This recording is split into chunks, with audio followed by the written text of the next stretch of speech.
4K 240幀每秒，幾乎沒有多少人預料到 Pocket 4能做到這一點。大疆這款全新防抖相機到底有多好？它與 Pocket 3有何不同？以及它是否值得升級？本期將會解答這些問題。乍一看 ，Pocket 4與 Pocket 3幾乎一模一樣，但兩者之間存在着幾個重要且有趣的差異。除了表面處理稍有重新設計之外， Pocket 4比 Pocket 3略長一些，也重了12克。當你將兩台相機同時握在手中時，能感受到這份重量的差異。不過在實際使用中，這種差別幾乎可以忽略不計。另外3個不同之處則要重要得多。當你將顯示屏向側面翻開時，會發現 Pocket 4的屏幕下方多了2個按鈕。左側的按鈕用於變焦，按一下可啟用2倍無損變焦，再按2下則會切換至4倍數碼變焦。而右側的按鈕則是可以自定義的，在默認設置下，你可以用它來切換到照片模式或者鎖定雲台。除了這2個新按鈕之外，搖桿也經過了重新設計。Pocket 4的搖桿凸起幅度明顯更大，手感更清晰，因此操控起来要順手得多。此外，與 Pocket 3不同的是，你還可以通過向某一方向施加不同力度的按壓來調節雲台的移動速度。外觀設計方面的第3個重要新特性在於雲台頭部這裡的這個接口。這個磁吸接口允許你外接一個便攜式補光燈，並且可以通過該接口由相機直接為補光燈供電。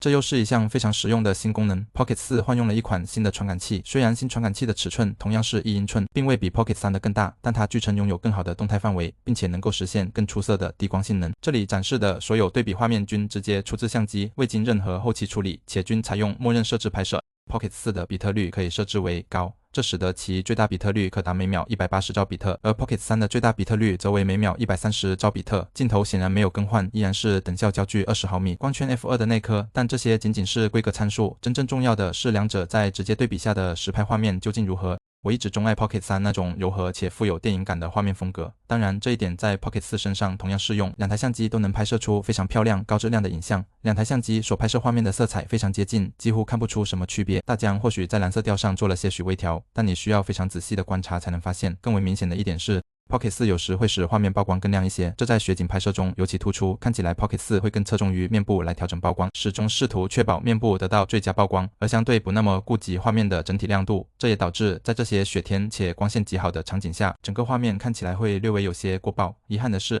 Pocket 4依然無法將雲台側向旋轉以拍攝豎屏視頻。正因如此，豎屏拍攝依然只能通過裁切的方式來實現。這意味着 Pocket 4的豎屏模式同樣會導致視野被大幅裁切，並且最高僅支持 3K 這一較低的分辨率。是的，你當然可以把相機橫過來握持，但那畢竟不是它的設計初衷。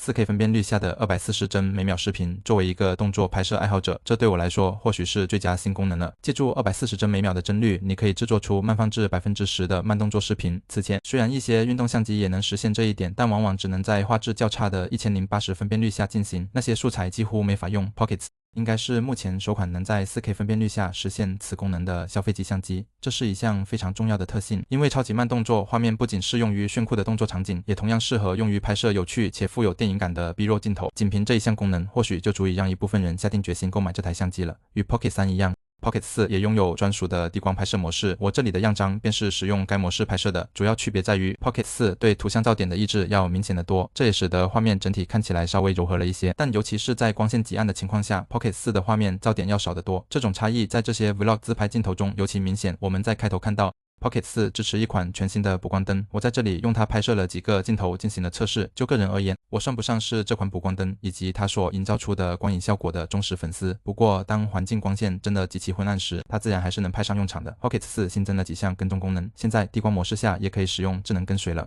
而 Pocket 3則不具備此能力。此外，你現在還可以在高達4倍的變焦下跟蹤對象。我不太推薦使用4倍變焦，但結合2倍無損變焦來使用的話，還是能獲得不錯的效果的。雖然雲台維持原樣，但照片模式得到了改進。Pocket 3的主要短板之一，無疑就是照片分辨率偏低。儘管 Pocket 3也能拍出不錯的照片，但其最高900萬像素的分辨率，如今看來確實有些過時了。Pocket 4擁有專屬的超級照片模式，能夠拍攝最高3700萬像素的照片。此外 ，Pocket 4還有一項相對顯著的提升，它配備了一塊容量高達1545毫安時的電池，相比 Pocket 3的1300毫安時提升明顯。而這一點也清晰地反映在了錄制時長上，在室內辦公環境下，以 4K 60幀拍攝 Pocket 3的錄制時長約為1小時54分鐘，而 Pocket 4則多出大約半個小時，達到了2小時24分鐘。在以 4K 30幀拍攝時，差距更為懸殊 ，Pocket 3可錄制2小時2分鐘，而 Pocket 4則能錄制長達3小時24分鐘，這續航表現相當令人印象深刻。順帶一提，在室內溫度約23攝氏度的環境下，即便以 4K 60幀錄制，兩台相機都沒有出現任何過熱問題。兩台相機都配備了素質相对不錯的內置麥克風。在這個片段中，我將音頻錄制設為立體聲，指向性收音設為前置，並開啟了降噪功能。在此基礎上 ，Pocket 4還新增了幾項音頻功能。